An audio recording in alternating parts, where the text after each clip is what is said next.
ठाकुर जी यदि ना सुने ना, घबराना मत, श्री किशोरी जी के चरण पकड़ लेना, श्री किशोरी जी ठाकुर जी से मिलवा देंगे। गुरुजी, कृष्ण जी अपने मस्तक पर मोर पंख क्यों धारण करते हैं? आहा, वृंदावन में एक मोर था, वो वृंदावन में पुकारा करता था, हे माधव, हे कृष्णा, हे चितचोर, हे मुरारी, हे मुरली मनोहर, हे माखन चोर, हे दामोदर, हे गोविंद, हे नटवर, हे छलिया, हे नंद नंदन, हे नटवर नागर, हे देवकी नंदन, हे यशोदा नंदन, हे कान्हा, हे कृष्ण कन्हैया, हे रास रचैया, हे द्वारकाधीश, हम पर कृपा करो। कई साल बीत गए, ठाकुर जी ने नहीं सुनी, रोने लगा बेचारा, मन उसका खिन्न हो गया।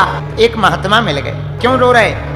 महाराज बहुत साल हो गए, आज तक ठाकुर जी के हमको दर्शन नहीं भये, बिना ठाकुर जी के दर्शन किए ही हम मर जाएंगे, बस यही मन में पीड़ा है। महात्मा बोले एक उपाय है। बोले महाराज बताओ क्या? बोले वृंदावन के टीले पर बैठ जा, राधा राधा रट, देख कृष्ण कन्हैया तुझे प्राप्त हो जाएंगे। वो मोर वृंदावन के टीले पर बैठ गया और बड़े पंख फैला फैला कर पुकारने लगा, राधा राधा राधा राधा, हे किशोरी जू, हे बरसाने बारी, हे लली जू, हे वृषभान दुलारी, कृपा करो। ठाकुर जी नंद भवन में गंगा चढ़ाकर सांझ के समय आए थे।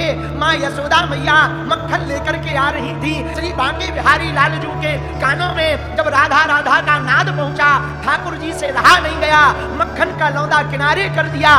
मैया से बोले मैया मैं अभी आता हूँ, और दौड़े दौड़े जा करके टीले पर बैठे हुए मोर को, मयूर को गले से लगा लिया। हमारी श्री प्रिया जू का नाम लिया, हमारी ठाकुरानी जू का नाम लिया, गले से लगा लिया। और इतना ही नहीं, मोर के पंख को उठाकर अपने मस्तक पर धारण कर लिया।